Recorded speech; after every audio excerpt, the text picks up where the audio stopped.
are back. You're listening to You Would Think, the Philadelphia Flyers podcast. I'm your host, Kyle Collington. Joining me today, as always, it's Mr. Mike Giletto Sr. How are you, buddy? I'm doing fantastic. What a great week. I hope everyone out there is doing well, and great to be back.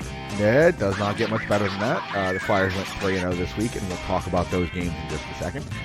Before we do that, follow the show on Twitter, at YWT Podcast. We're there all the time. Mike's really pushing that out there, and we're really trying to get that Twitter page going, so make sure to give us a follow over there. You can also find the show on Facebook, Instagram, Podbean, iTunes, Google Podcast, Spotify, sportstalkphilly.com. We're all over the place. You know the drill by now. All right, let's get into it. 3-0. We talked last week about those two games in Columbus being important games, and the team took care of business. The team really, really impressed me. Yep, grabbing 4 points out of those two games against Columbus. Even though Columbus got one in the overtime, but again, you're down 3-1 in that game, so getting any points was good. Getting 2 points and picking up 3 and picking up 3 points on Columbus and putting them, like I said before going into the game, putting them in the rearview mirror. Yes, really was putting them huge, away. Yeah, for them to catch the Flyers now, it's going to be tough. Again, a 4-point lead 5 years ago, 10 years ago, whatever it was, before the extra point for the overtime loss. Picking up 4 points over 20 games can be done. It wasn't a huge achievement, but now it's so much harder when there's so many teams to jump over. It's a 4-point lead is a lot bigger than it used to be, and I would be very surprised at this point if Columbus were able to put something together to catch the Flyers. So that was a huge 4 points. Yeah, and we are, looking at the standings, and that's going to be a big theme for today's show because it's that time of year. Well, before we hit the standings, let me give you a little stat. 2 weeks ago, I looked at it.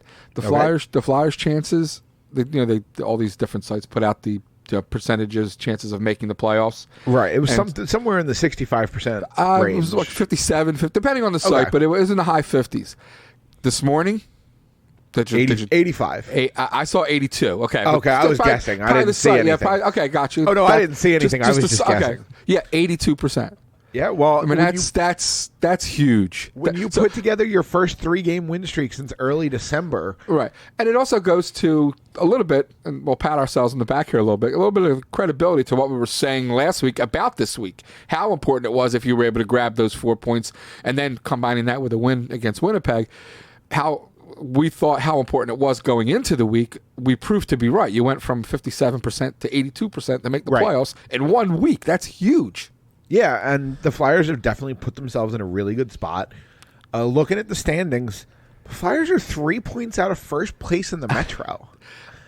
If you said a month ago the Flyers are going to be 3 points behind Pittsburgh and the Caps for first place, I would have said, look, you get your orange Flyers colored glasses off. It's not going to happen. I'm pretty sure I did say that, and I'm pretty sure you did say that. They have. If you did, I definitely did.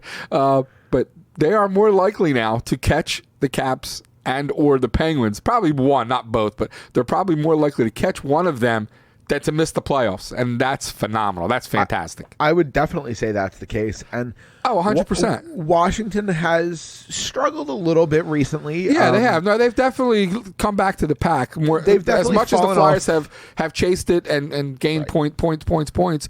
Washington's come back to us a little bit for sure. That's Pittsburgh. They've definitely fallen off that pace that had them challenging Boston for the President's Trophy. Washington and Pittsburgh are now a full 10 points behind Boston in that race. And we just talked about how big 4 points was. Yeah. There's that either Tampa or Boston is definitely going to be the President's Trophy winner in the East. No doubt about it. It's a 2-horse race for the President's Trophy at this point in time because Boston has 90 points. Tampa has 85.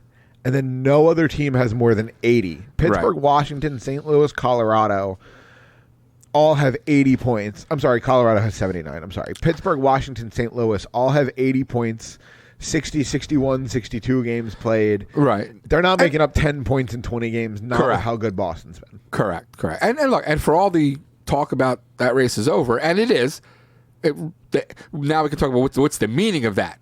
Obviously, as you saw last year, it meant nothing. Right, because now we start to wonder, is Boston running out of gas? Are they going to get swept in the first round type of thing? Do they they did play for a long time in the playoffs last season. They're starting to put a lot of games on their bodies with not a whole lot of rest. And you're coming down to the playoffs, and you're going to hit the first round, and if the gas tank's empty, the playoffs don't care. You're done. Yeah, and the difference in teams from the 8 seed to the 1 seed isn't really – it's not a huge disparity. The NHL has achieved much more successfully than baseball or basketball has, and basketball will never have it, that NHL formula – I'm sorry, the NFL formula of parity. The NFL loves parity, and, the 9-7 team is almost – at least can compete – with that, 12 and 14. They're often one or two blown penalty calls away from being, 10 and 6 teams. You've seen 9 and 7 teams win the Super Bowl, 10 and 6 teams, wild card win the Super Bowl. You see it happen. I just had to take that little sideways shot at NFL officiating. No, I understand.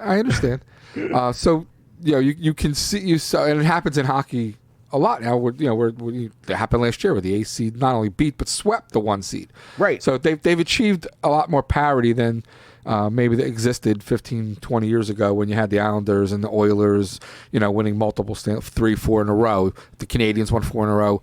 The Islanders won 4 in a row. The Oilers won 4 out of 5. So you're not really going to see much of that anymore. Even the Blackhawks most recently, as good as they were, winning 3 in 6 years, I think it was. I don't think they ever won back to back. No, and we saw the Pittsburgh Penguins win back to back a couple of years ago. Right. And other than that, for a while, the Kings and Blackhawks kind of traded cups. Right. But nobody's gone 3 or 4 in a row. 4 or 5. Right. No, so, for sure. So they've achieved, and I think it's great for the sport. I mean, the formula in the NFL clearly works. As many teams vying for the title as possible is what sparks the most interest. Well, I do hate to break it to you, but the 3-point system does help with the parity. It does. 100%. And I know you hate the 3-point system, does. and we've talked about this in the past, and they're not going to change it anytime soon. So there's really no use complaining about it. But the 3-point system does really help. And on that note, looking at the rest of kind of the playoff race, you have the Islanders and Carolina currently sitting in the wild card spots with 74 points. Columbus is just outside, also with 74 points. And then don't sleep on the Rangers. They're only 4 points out of that race. Right, but the Flyers have back-to-back games coming up with them that that should prove hopefully fatal to the Rangers. Yeah, we looking ahead slightly to this week. We have San Jose on Tuesday. That's a non-divisional or a non-conference game against a team that's not going to make the playoffs and could very well unload several of their pieces by tomorrow's trade deadline. We are going to get into tomorrow's trade deadline a little later on in the show. San Jose could be an entirely different team by Tuesday. They could be without Joe Pavelski. They could be without several other major pieces. Yeah, absolutely. And then after you run through them, theoretically, you have a home and home with the Rangers on Friday and Sunday. And that playoff, that's not quite as big a series as the Columbus series was. No, and it's nowhere near as big to the Flyers as it is to the Rangers. The Rangers way bigger to the Rangers. That's one of their weeks that they got to get 4 points to have any prayer of getting to the playoffs. But if you do to the Rangers what you just did to Columbus, correct, beat them once in regulation and then once in overtime. Yeah, you're sticking a fork in them for sure. Right. Then you are ending the Rangers and taking them out of the playoffs. Hopefully we do to them and their young hot goalie what we did to Columbus's young hot goalie. What was his name again? Yeah, Elvis Merzlikins. Rhymes with Schmorshin. Yeah, Elvis Merzlikins. Yeah, I'll never remember his name. That's crazy. He is officially human. Yeah. And that'll get us. Let's get into last week's games. Tuesday night, I was in the building. I knew how big a game it was.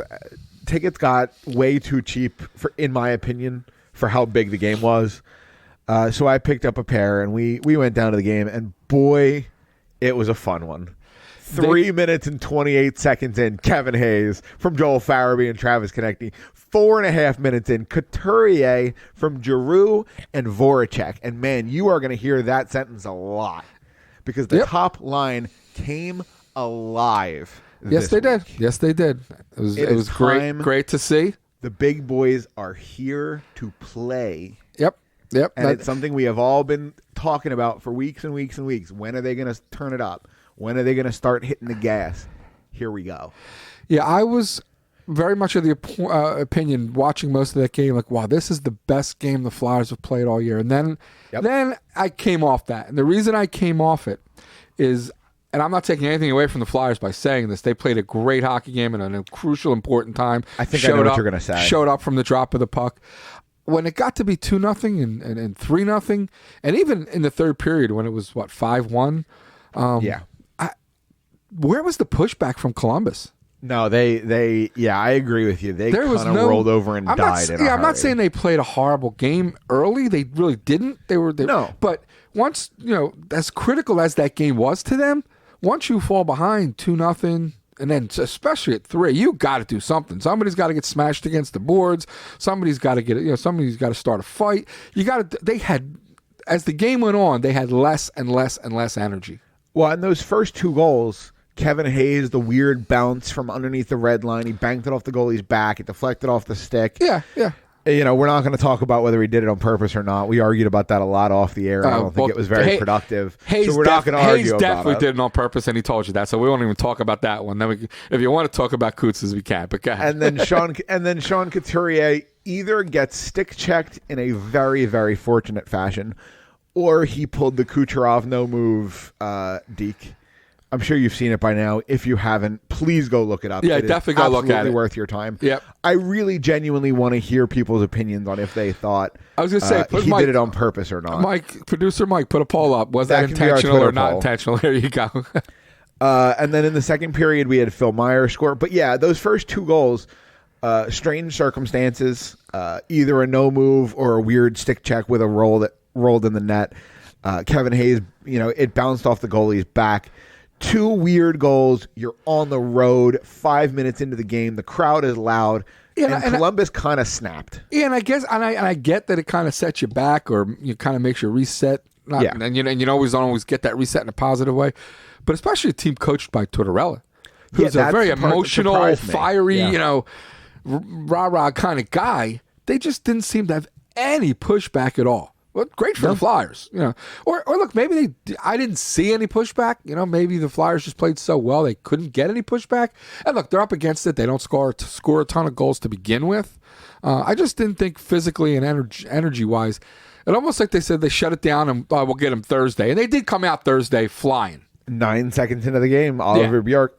41 seconds into the game. I'm sorry, Oliver Bjorkstrand. Yeah, and even the first 5 to 10 minutes, even though the Flyers got back in the game fairly quickly after it was 2-0, they clearly were okay. This is Custer's last stand. We're giving it everything we got. They were hitting, they were skating, they were flying, they were doing everything I expected them to do after being down 2-0 in the first game, and they just didn't. Right, it was a bit of a delayed reaction on the pushback, but terrific response by the Flyers.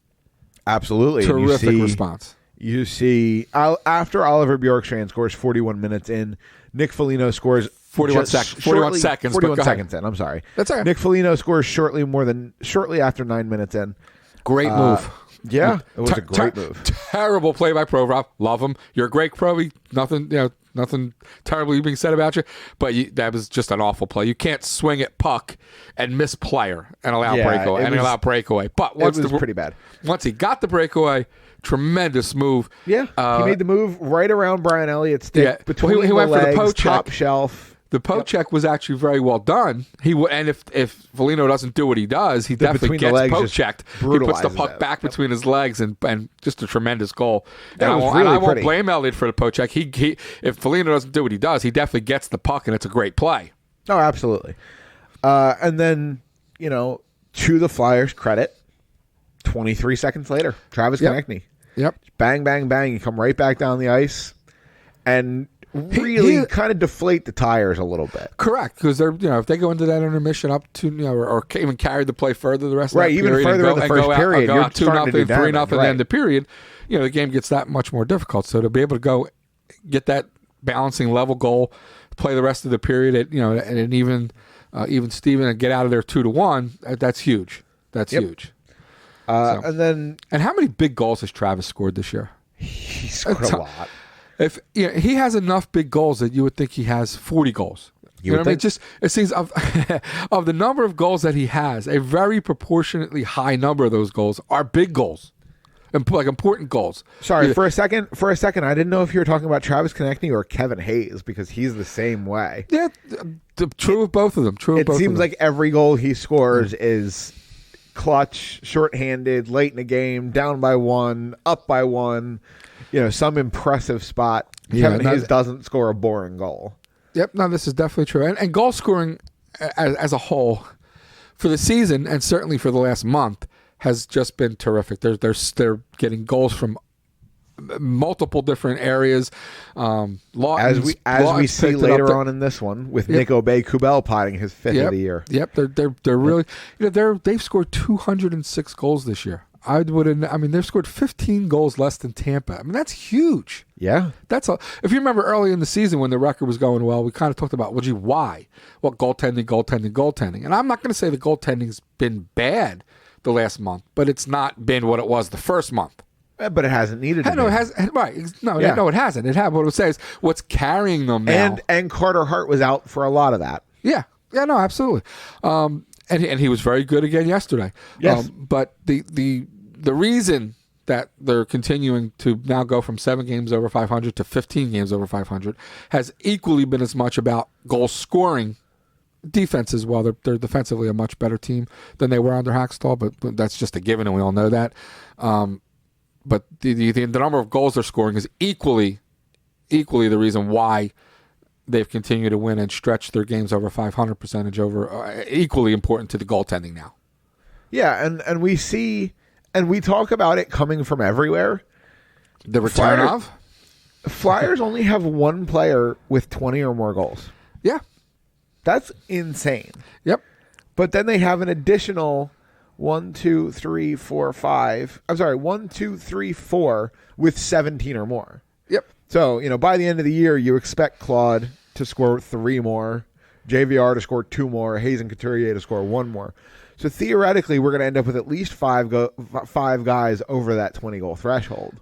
Yeah, and the guy that I really think's really picked it up, and not necessarily that he's been on fire for any particular given stretch, but if you look at where he was the first 15 to 20 games of the season and where he is now, is James Van Riemsdyk. He's up to 18 goals. Great. Yeah.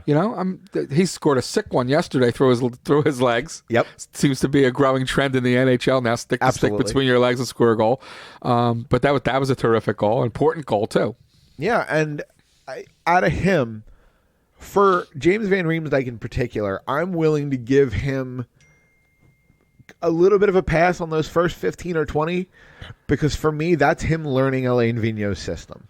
I know you're big on that. I'm willing to give him that as a pass given how good he's been since in his role.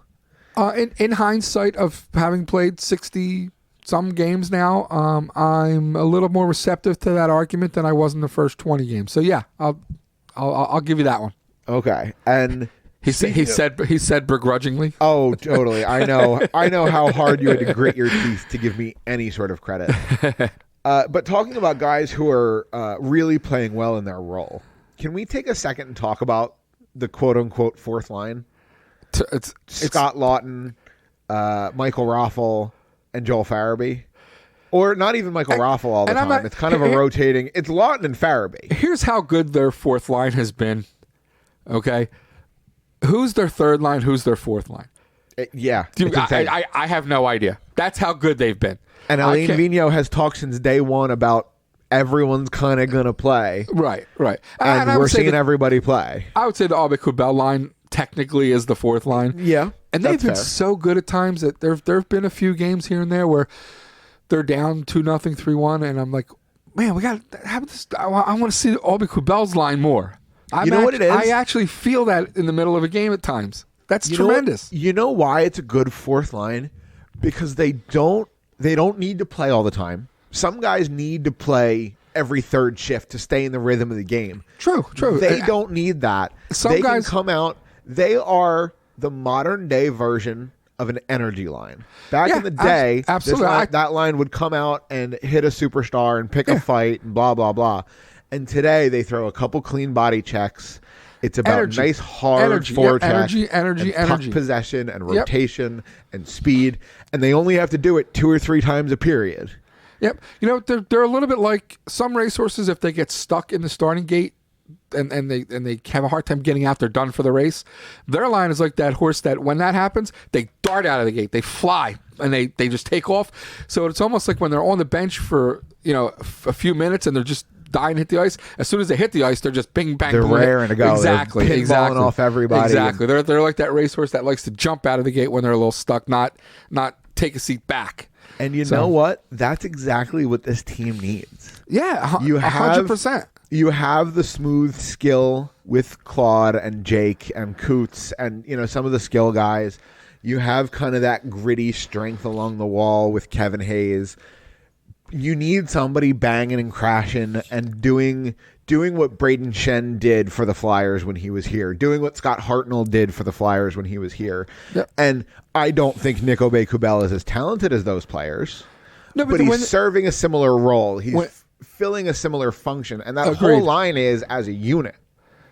Yeah, and what I like more about this line, a few years past, we had who was the French guy who played, who's now in Vegas? Are you talking about Pierre-Edouard Bellemare? Yeah, that line. They were fully content with playing well defensively in their zone and not giving up a goal and chipping the puck out. Clear the puck, get off the ice. 45 seconds, get off the ice. This line doesn't want to do that. This line wants to play the 45 seconds in the offensive zone. And I'm willing to give Alain Vigneault a lot of credit for that. You just stole my thunder. And I think Vigneault 100% gives them the permission. He plays an active, aggressive. Go do the best defense is a good offense approach. So and it all comes back to the goaltending. You have to be able to trust your goaltender to let the rest of your skaters go that deep, your forwards and your defensemen, because Alain Vigneault also has no problem with the defensemen joining the rush. Yeah, you see Travis Sanheim up front all the time. Phil Myers, a ton of goals Ivan Provorov. So when all that's happening, if you don't have a good goalie, you're going to give up a lot of goals. So you got to trust your goalie, and Alain Vigneault seems to trust Carter Hart enough to and even Brian Elliott to an extent. Yeah, no, totally. Agree. Seems to trust them enough to let everyone else play aggressive forechecking hockey, and it's good to see. Yep, but absolutely. That fourth line, that Nick Obey-Kubel line, the disturbing line, right? That's the kind of line that makes the difference in the playoffs, because they get under a goalie's skin after 3 or 4 games. That's where you put your Matt Barnaby's, your Sean Avery's, your disturbers, right? And you put them down there, and over 3, 4, 5 games, you can really get under a team's skin and start affecting performance. Yes, especially when you're playing the same team every night. Exactly. And if you're getting a wash out of the top 2 lines, a lot of times the difference is those 7 through 12 guys. Yep. That's who makes the difference. The beautiful part about how this team is constructed is you have defensive aptitude all throughout the lineup.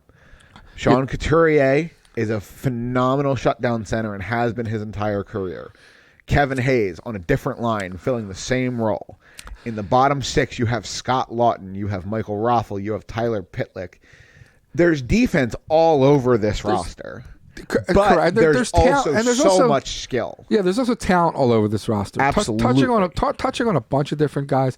I never thought I would have said this sentence yesterday. I don't know if you caught it. Lawton, who had 2 goals early. Lawton was fantastic yesterday. Did you see him get hit with the shot in the hand? Yes. Glove went flying off. He grabbed his hand, went to the bench. Same hand that he broke the finger. Yep. I actually said to myself, "Oh crap! I hope he's not hurt." Nobody ever wants a Flyer to get hurt, but I never 2 years ago. 2 years ago, I'd be like, "Oh crap! I'm concerned that Lawton might not come back." That's how good he's been. Yeah. That's how much of a difference I think he's made to this team, and he's found his way and he's found his role. And I'll be honest with you, at this point, there's not many players on the team that I wouldn't have that reaction for. Correct. I mean, Sanheim and his defensive partner, Myers. Those 2 are playing super productive 3 and 4 line D. And Phil Myers has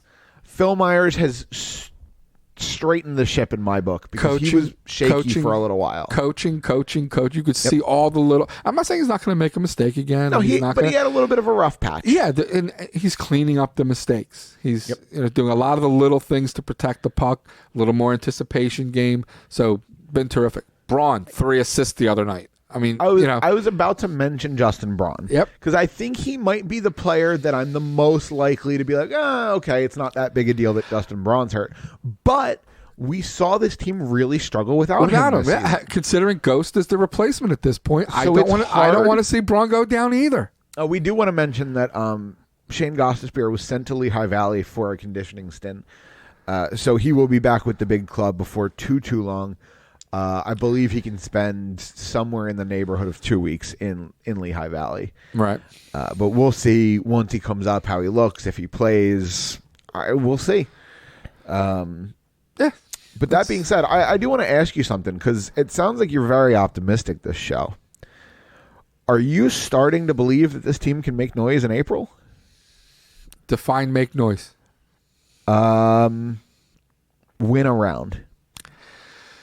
As the wild card team, no, I still think they go out in the first round. I think it's going to be a super competitive first round, and I give them a chance to win. I don't think they would against either Boston or Washington or Pittsburgh. I think I give us a better chance to beat Pittsburgh than Washington if Pittsburgh wins the division, although I don't know how exactly the seating works as to who they would play.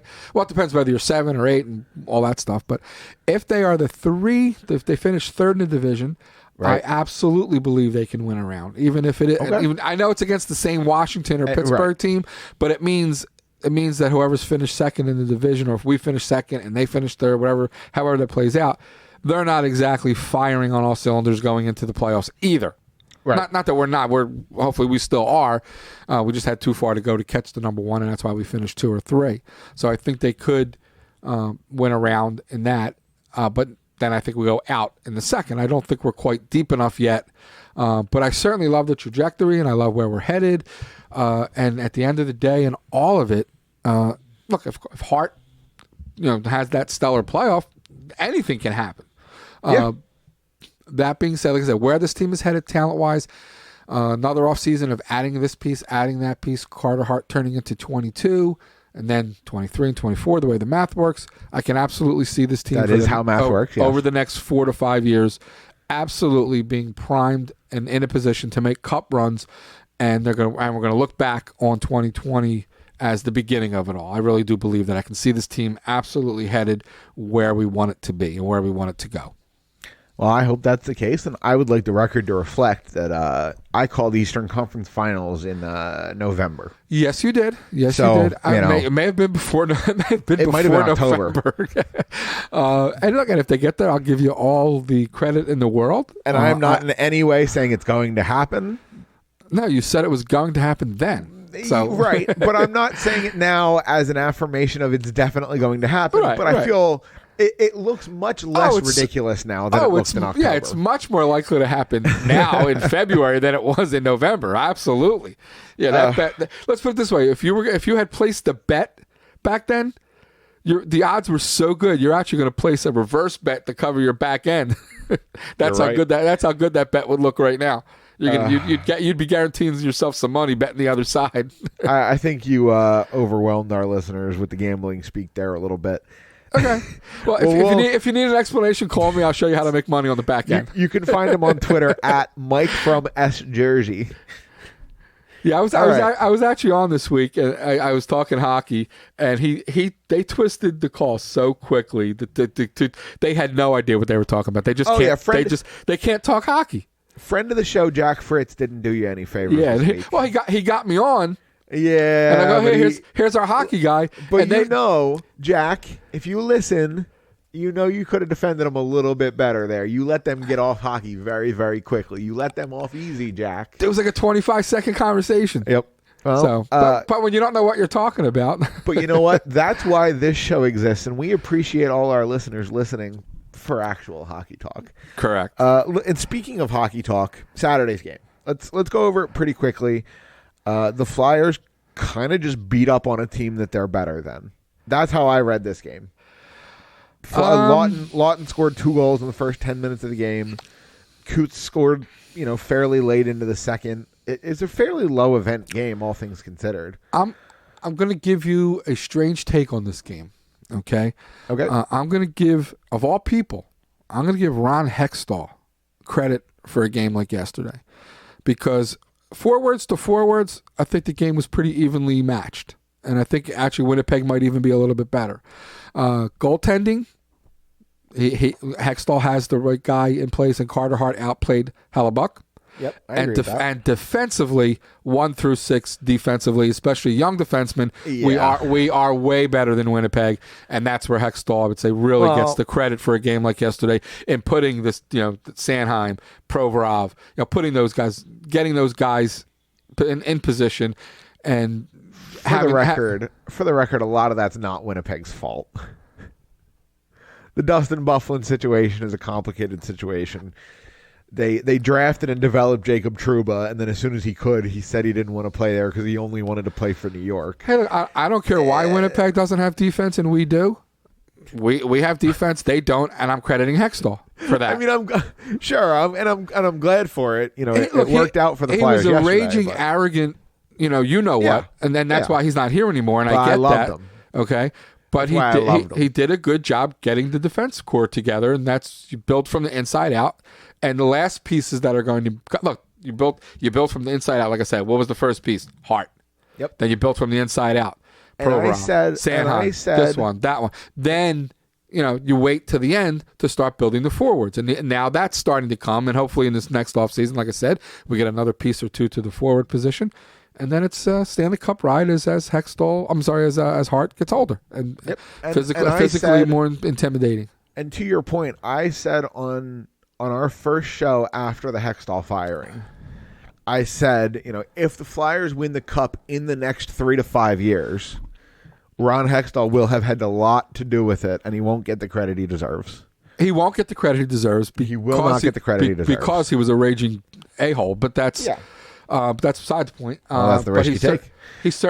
But he certainly deserves. He was more arrogant than an a-hole, but that's very. From what I understand, very unapproachable, closed door, never open door. Didn't talk to anybody. Would you trust Paul Holmgren with your hockey team? No, I can't say I blame him. I'm talking. The information that I'm getting, he wouldn't talk to secretaries. I mean, he just not a nice guy, just an arrogant guy. And look, that's not what he was hired to be. He was hired. He's going to make. He's going to make a great assistant GM in Seattle. He really is. I think he might end up getting the Kings job. Maybe that's. I think he might. So, he's had a lot of success there as the assistant GM, obviously. So I don't think it would be strange for him to get back there. Yeah. But no, you're right. If they do, he should get some credit because he's put a lot of pieces in place, for this team in the present. Well, and another person who might get credit if the Flyers win a cup in the near future would be Chuck Fletcher. Okay, absolutely. I thought you were going to go somewhere else with that. I was going to punch you. And one of the ways Chuck Fletcher can get credit for a Stanley Cup win will be if he makes a move at the trade deadline. The trade deadline is tomorrow. Yes, let's hit that. And we have gotten some. We've actually gotten some tweets from our followers at YWT Podcast, proposing some trades, and I want to break these down, and I want to see what you think of these. Hit me. Also, just before you, did you see in warm-ups the other night? I think it was Friday night's game. They pulled Gustafson, the Blackhawks did. They pulled him from the ice in warm-ups. So they didn't want him. Obviously, they didn't want him to get hurt because they're clearly dealing him. I don't know where he's going to go. They're selling. He'll go somewhere. Yeah, he's clearly getting traded. So, a friend of the show, Dom, who's been on the show multiple times, didn't really have a question, but he did say, at Dom Console, I'd like to see them add this deadline, but I'm not giving up big prospects. I'd prefer a center, but I'd take any position to get better. I'm intrigued by Kapanen, but you'll probably have to give up something for him. I think Carter is a pipe dream because of the money, and he liked Tyler Toffoli. Tyler Toffoli went to Vancouver, so he's off. Kasperi Kapanen. Whew, that's his father. Right. Kasperi Kapanen. At least you Toronto. kept it in the family, right? Former Flyer. Why would Toronto be trading him? They have a lot of depth, and they're looking to address some other needs. preferably on defense.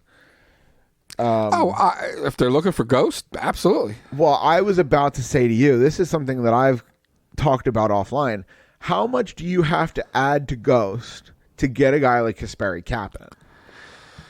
If it's Ghost and a second, I think I consider it. It's a lot. I think I exhaust all other possibilities, but if it's 3 minutes to the deadline and that's the best deal I can cut, I probably pull the trigger. I think I probably take it. You add a guy who can help you produce. He's young. He's an RFA. He's under team control forever. He's making a decent little contract right now. He's making $3.2 million right now. This season, he has 35 points in 62 games. Last season, he had 44 points in 78 games. But he's a young, talented, skilled, fast as all get out winger. And I think he would serve a role. You know, he would serve that burner role. Is he a right-handed or left-handed shot? Do you know? I can tell you. He is. He's a right winger. He is a right-handed shot. Yeah. He is a right-handed shot. I think he would serve as an excellent complement to this team. He would add some speed. He would add some dimension. He would allow the Flyers to kind of stretch the ice in a way that they don't really have access to now. Yeah, given his age, I would probably pull the trigger. Again, I would try to see if I could do something more productive with that second rounder. It might cost more than that. It might. It might cost more than that. And I don't know if I would do more than that. How long is he a restricted free agent for? I believe he's on a bridge deal this year and next. So you guarantee you have him for 2 years? Yeah, you have him. I'm sorry. He's in the first year of a 3-year deal. And he will still be a restricted. So you have 2 more years after this year. And he will still be a restricted free agent at the end of that deal. So he's still under team control even beyond that. Okay. Yeah, I mean, so you're getting him for theoretically a very long time. Yeah, now I actually definitely pull the trigger. Ghost on a 2, I definitely do that. Especially considering he's 23 years old, and he's already, he's already sick, and he's already 6'1", 195 pounds. He can become that 205-pound speedy winger that I'm desperately always looking for. Right. Now, if Toronto asks for Ghost in your first, is that too much? I'd have to know more about what the projected first-round talent is in that spot we would be picking. The first round this year is very, very, very deep.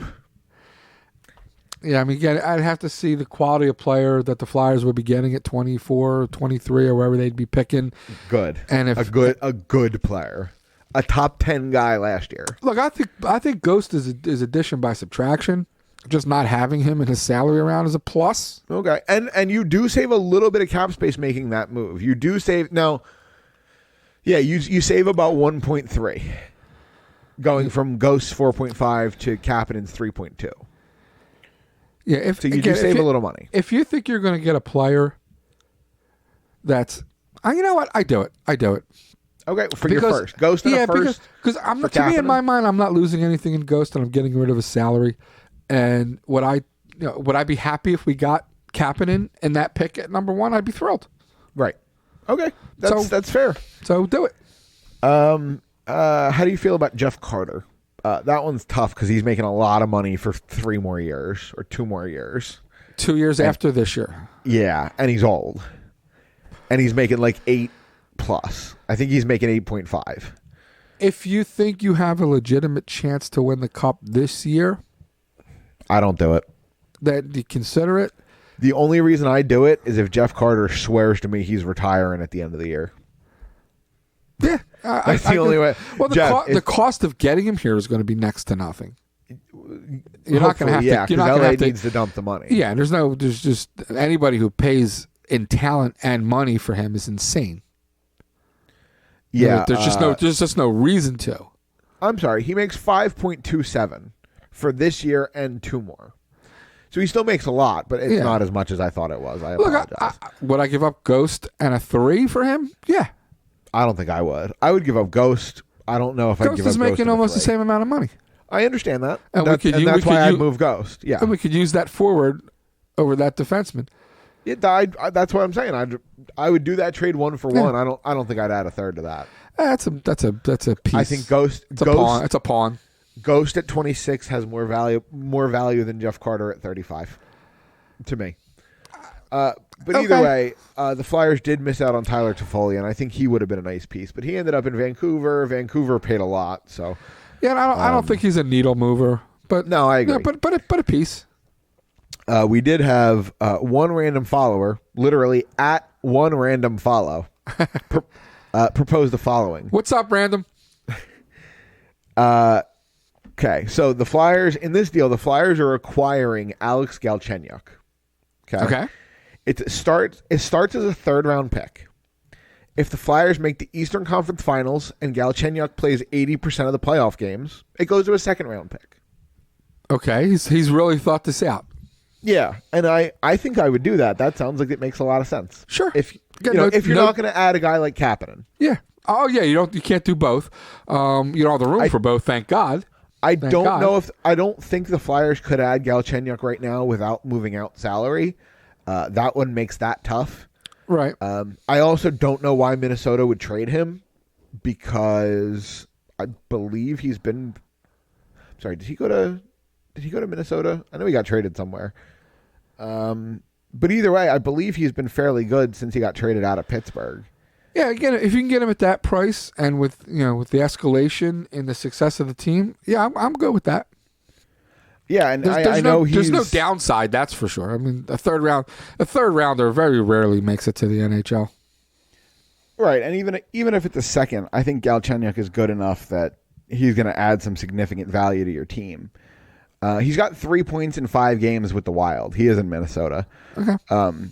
He only had 17 points in 45 games with Pittsburgh this year, so he was definitely really struggling there.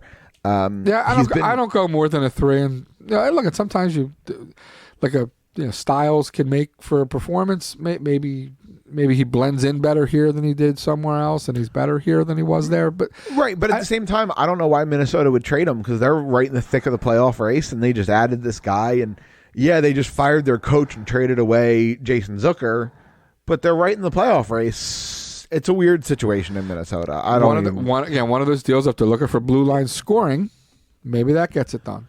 It might be able to, and Minnesota can't score goals to save their life. So, Ghost on the back end might actually help them. Yeah, they may be looking for power play boost only in Ghost, and it makes sense for them to make that deal. But yeah, I would deal Ghost for him. Honestly, I would do Ghost for Galchenyuk pretty close to straight up. I don't know if I would add a pick. Yeah, I wouldn't add a pick. To me, it's kind of a change. Sure. Right, to me, it's kind of a change of scenery deal for Ghost. For both, really. Well, I mean, Galchenyuk just got his scenery changed, and he's on his 4th team already in his young career. So I think he's gotten plenty of scenery changes. Yeah, and you know what? And if three other teams it would be a 4th other team that didn't want him, that would make me a little leery. Well, teams said the same about Anthony Duclair, and he's had an excellent season. So understood. There are cases where guys can turn it around, but no, I don't think I'd give up much more than Ghost for Alex Galchenyuk, just because you're kind of swapping high-risk assets. Right. And if it works out, great. Any others? On that note, our last tweet is from John Margolis at J_Margo23. And he has a very simple message, and I think you'll agree pretty easily. Trade Gostisbehere for anyone in all caps. Multiple exclamation points. Again, I wouldn't do it. I wouldn't do it. As I said last week, I wouldn't do it for just anyone. I have no problem if the season plays itself out. He's our 7th defenseman in case somebody gets hurt. And again, you know what I would tell him in the offseason? And we go and we see what the offseason brings for him and how he comes back. Yeah. And he's got to get bigger. He's got to get stronger. Sure. Whatever. Is there any piece out there that you'd like to see added? Or that you think might be available that our listeners haven't touched on? It's really funny. Kapanen to me is the most interesting guy, and that's the guy I was going to bring up if one of our listeners was it Dom? Was it Dom? It was Dom. Yes. Okay, good job, Dom. The way to steal my thunder. You knew you liked him, right? Absolutely. Of the guys potentially available, I mean, I'd love Mark Scheifele, but he's not available. Right. I like Kapanen a lot. I'm not sure if Toronto's going to move him because Andreas Janssen is hurt, and they kind of play a similar role. So it's tough to trade the excess when the excess is gone. Would you give up Sanheim or Myers for him? No, me either. Okay, no. Look, that's what Toronto, in my mind, that's what they're going to want. I'm not. They're going to want. They're going to want a significant defensive piece, and I'm not willing to give up that. I'm not sure if I would give up Travis Sanheim for anything less than an established 30-goal scorer. Agreed. Maybe a 40-goal scorer. Yep. The price on Travis Sanheim for me is very, very, very high. Phil Myers is not quite as high. I agree. Straight higher. Value for value, I would give up Myers for Kapanen. But this team and what Myers has meant to this team, he's been incredible for this team so far, and what I see as potential upside and where he could go, given how young he is. Defense being so much more important and so much harder to find than offense, I don't make that deal. If you had to keep one Travis and trade one Travis away, which would you do? Wow. Yeah. Connecting or Sanheim. You do this to me like once a show. You hit me with a question choice. That I'm like, wow, man, this is a really great question. Sophie's choice. One of the Travises must go. I would begrudgingly trade. Carted away by Nazis. I would trade Sanheim first. Sanheim carted away by Nazis. We heard it here first. Well, the reason I say that is because I think Konechny is blossoming into not only a scorer, and not only has value in a bunch of different ways, and he's an energy guy. I think he's blossoming potentially into even more. I think like one of those character guys that. I think he's a leader. Exactly. One of those guys that, shows up at the right moments, is a big player at big moments. I can't wait to see a playoff. Did you see the clip? Did you see the clip of him chirping Savard after they beat the Columbus Blue Jackets in overtime on Thursday night? Yep. Just gave him a little F-bomb on the way out. Thanks for coming. Yep. No, he's got that edge, and I think that edge. And again, I love Sanheim. And I'm only answering the question because you asked it. I understand. I put you in a tough spot on purpose. Yeah, it's a great question. Because spoiler alert, I'm going to put you in a tough spot one more time before the end of this show. Okay. Got a surprise for you. But begrudgingly, it would be Sanheim. Again, because I think Konechny's one of those guys. He's got that Bobby Clark element to him of, just being a difference maker in more ways than just, goals and assists. Just the way he plays the game at right moments, big moments, bringing other people kind of along for the ride. Okay, boys, kind of follow me, kind of way. Yeah. Yep. I absolutely agree with that and even deeper than that. There's core hockey. How do you win hockey games? Kind of one-on-one feeling. And I think Konechny's blossoming with that and how to win hockey games. I'm gonna say the three magic words: heart and soul. Yeah, he's the heart and soul of this team. He's certainly becoming. He's getting there. Yep, he's doing absolutely. what Scott Hartnell did in that 2010 run. Yep, absolutely. Mike Richards was the best scorer, or that 2012 run even. He might not have been the best player, but Scott Hartnell was the heart and soul of that team. Yeah, and I think he's potentially blossoming into even more than that. But the analogy's right on for now. But I think he has a potential to be even more than that. Well, if that's the case, then I can't wait to watch him in postseason hockey. Correct. Because we haven't really seen him get a chance to shine. He was playing well when they played Pittsburgh a couple years ago, but he was nowhere near the player. Had nowhere near the confidence level. I think I could see him making a Danny Briere type difference when it matters most. I could see him scoring a lacrosse goal at some point. He's just got the confidence to pull it off. Right. Again, we don't know until we see it and watch it and it happens. No, whether he should or not. We don't know. But I could certainly see he has that makeup. Out of anybody on the team, he's the guy to try. Yep, absolutely.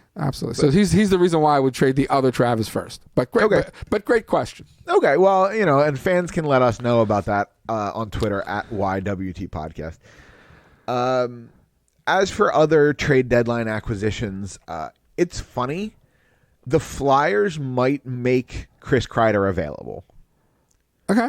If the Flyers beat the snot out of the Rangers on Friday and Sunday, correct. the Rangers might look at that and go, "Yeah, we're kind of out of it, aren't we?" Well, when's the deadline? Monday. This Monday. I'm sorry, tomorrow. I'm sorry. The deadline's tomorrow. I'm a week behind. That's okay. If these games, if the Rangers games were this past week, the Flyers could have. Could have, yeah. They did not. Anyway, so the Rangers have to make a decision by tomorrow. Correct. They're probably not going to pull the trigger and trade Kreider. If they get the right value for him, they definitely will. I doubt. They don't think they're making the playoffs. Right. And I'm not saying they're going to give up, but if you get a king's ransom for him, you deal him. But I doubt they're trading him to the Flyers 4 days before they play 2 games, in a row against the Flyers. While they're still this close. If the Flyers call and offer Sanheim, they're dealing him. I mean, sure. I know, obviously that's not happening. I'm just saying. That just makes the Rangers better for the playoff push. You know what I'm saying. Right. No, I'm saying unless you get a king's ransom for him, you don't deal him. But if you do, you deal him. It's tough to get a guy like Kreider in division anyway. So I don't necessarily think the Rangers are even going to make him available. I think they might think they have a chance, and they might think they're going to try to make a run. Which I would love, because I would love for them to just blow assets. That would be great. Either way, I don't think they're making the playoffs. No, I don't either, and I don't think they are either. So again, if they get something of significant value, I think they deal them. But they're not going to just deal them for the sake of dealing them, saying, we're not going to make it anyway. Let's trade them. They're not going to do that either. No, I understand, and I agree with that. But either way, if Kreider was available, I would like the Flyers to pursue Kreider as kind of a cheaper version of adding a guy like Kapanen, somebody who can. He doesn't have the potential. He doesn't have the potential 2023 upside. No, he's a UFA at the end of the year. All right. But we talked earlier about that Obey-Kubel line and crashing the net and really making things difficult in a playoff series. Yeah, and he's a pain in the butt. That's why you add a guy like Chris Kreider. Yeah, he's a guy that you just want to punch, no doubt about it. Exactly. And imagine if Travis Konechny and Chris Kreider are on the ice at the same time for the same team. Do you want to be on the other team? I hear you. Because they're gonna laugh at you, chirp you, I do, skate around you, score, and then chirp you more. I do want to be on the other team because I want to punch one of them in the face. Right. But either way, that sounds uncomfortable to play against. Sure. And it's not going to happen because, again, I don't think they're going to make him available. But I would love it if the Flyers could add a guy like Chris Kreider at this deadline. I much more would rather have Kapanen, but for the right price, Kreider would definitely help. The NHL posted something on Facebook 45 minutes ago at time of recording. If the playoffs started today, the Flyers would play the Capitals. Pittsburgh would play Carolina. That's really some really good series. I don't think that's right. I mean, the NHL posted it 45 minutes ago. Aren't the Capitals in first place? No, the Penguins are ahead of them. They have fewer games played. Oh, they use that? They don't use the total wins? Okay. No, they use fewer games played. Right, the standings I saw had the Capitals in first. But okay, that's... Boston would play the Islanders. Phew, that's a good one. Tampa, Toronto, St. Louis, Winnipeg, Colorado, St. Louis, Dallas. Winnipeg would be something. Colorado, Dallas would be something too. Yeah, I like Colorado seriously in that one. Vegas, Arizona. Did you see what Arizona just did?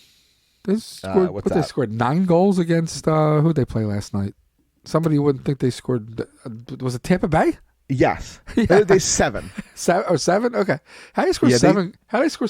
They don't score 2 goals a game. They score 7 on Vasilevsky. The Canucks scored 9 against Boston. There was the 9 against a good team. I knew there was a 9 against a good team. Either way. Yeah, a little bit of a... was it a full moon last night, maybe, hopefully? Maybe. But yeah, some strange happenings around the NHL last night. Yeah, either way, we are at the 3-quarter mark of the season. It's time to start coming down the stretch. The trade deadline is tomorrow. There's a lot going on. We'll be here to recap it all for you next week. And what's the preview? What do we got coming up this week? We have the home and home with the Rangers, but there's a game before that, right? Or no? Tuesday night, the Flyers play the Sharks. Sharks, okay. We talked about that a little bit early in the show. The Sharks might be looking to offload a bunch of their pieces before the deadline tomorrow. They might come in kind of as their AHL team. When's the first Ranger game? Friday.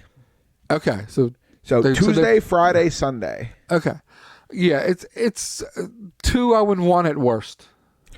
That would be the ideal. I'd be disappointed in anything less. San Jose, I don't know if you know, also shut down Erik Karlsson for the year. Yeah, I heard that. Okay, I didn't know if you were aware of that.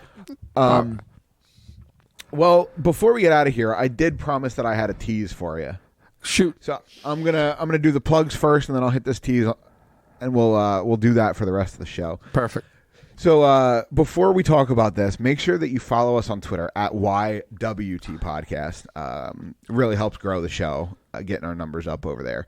You can also find the show on Facebook, Instagram, Podbean, iTunes, Google Podcasts, Spotify, SportsTalkPhilly.com, everywhere. You follow Mike Sr. at Mike from S Jersey, Mike Jr. at Mike_Giletto, Kevin at Kevin_Darso, everybody. Well, that's it. Let's get into this. Okay. Game 7, Stanley Cup Final, overtime. You are the head coach of whatever team is playing in this game. Your player is tripped on a breakaway. Okay? You can pick any player from NHL history to come out and take this penalty shot in Game 7 Stanley Cup Final, overtime. Right? Who are you picking, and why is the answer Wayne Gretzky?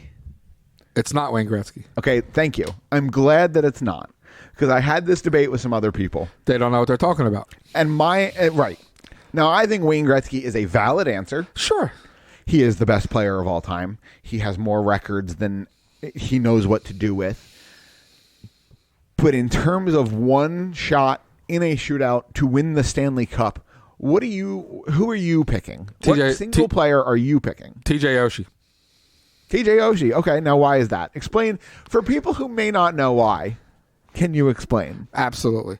You know how in basketball, 2 points inside the line, 3 points outside the line, so people start shooting more three-pointers because 3 is more than 2? Yeah. 40% is bigger than 18% or 19%, or the guys who are good and go 28%. 40% is higher. TJ Oshie in his career is 40%. Okay. 40% is such an insane number. It's Babe Ruth and Wayne Gretzky scoring record insane. It's that much better than the next guy. It's 1.5 times what the great player, not good, it's double what the good players do. It's 1.5 times what the great players do. 40% is an insane number. I don't care if you're Bobby Orr, Wayne Gretzky, Phil Esposito, Alex Ovechkin. I don't care who you are. You're not even close to 40% in a shootout. You go TJ Oshie. It's hands down. You know he's not the highest percentage of all time, right? No, I don't know that. I thought Jonathan Taves for his career is 49%. How many attempts? 100. Okay. Franz Nielsen has 105 attempts and is 46.7%. I changed my answer. I believe, if I'm not incorrect, Pavel Datsyuk is third all time, somewhere in the 48% range. Well, whoever's the highest number, that's my your answer. That's my answer. No, see, that's no fun though. Like, try to. Why? I want to win the Stanley Cup. Who pulls off the best move? Who dazzles? That's not your question. Oh yeah, but no, you're asking if I'm in this stands and it's a February 3rd game and I get to pick one player watch to a penalty shot. Then yes, I want to watch. I want to watch. The guy who does the lacrosse goal. Sure, I want to see something crazy. Sure. To win the Stanley Cup, I want the 49% guy. The same way I would want Oshie because I thought Oshie was the highest percentage guy. I have scored the NHL, or I have sorted the NHL records. This is just a shootout, by the way. This doesn't include penalty shots. Sorry, I don't think there's a combined list. What do you consider a significant number of shootout attempts? For example, Petteri Numelin has 10 attempts, not enough. But scored on 8 of them. Yeah, not enough. Okay. 23? It's getting there. Anything over 40. 46. Yeah. Okay. So your answer is Vyacheslav Kozlov, who played for the Atlanta Thrashers. He played in 27 games. Took 46 shootout shots. Oh, no, I'm sorry, 27 goals. 27 goals, took 46 shootout attempts, and was 58.7%. I'd have to also factor in a little bit of watching the guy play the game to see what how big his balls are. Okay. Okay, because it's for the Stanley Cup, so that has to factor in. But at 59%, 100%, he's my guy. Eric Christensen in 55 attempts was 52.7%. TJ Oshie in 85 attempts is 51.8%. Okay. Significantly higher than you thought even. Yeah, even higher than I thought, right. Tyler Seguin, 59 attempts, 50.8%. And then, there's a bunch of guys at 50%, and then it goes from there.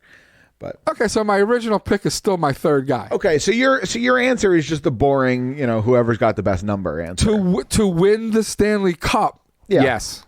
Okay, great. I'm picking Pavel Datsyuk because he's going to do something ridiculous and it's going to look awesome. And not only am I going to win the Stanley Cup, but I'm going to win the Stanley Cup and it's going to look gorgeous. And he goes 49%, you said? 49.8, yeah. So you're 10% less likely to win the Cup. Fine. But because it might look better, you're going to go with it. Yeah, sure. It's Game 7 overtime. My team can still win. You still get an offensive zone face-off after a penalty shot. Okay. I'll take the 10%. Well, you can chime in on that debate and let us know what you think at YWT Podcast. And until then, we're going to get out of here. We'll see if the Flyers make any moves by the deadline. Everything will be different next week, and we'll talk about it then. And we'll see you later.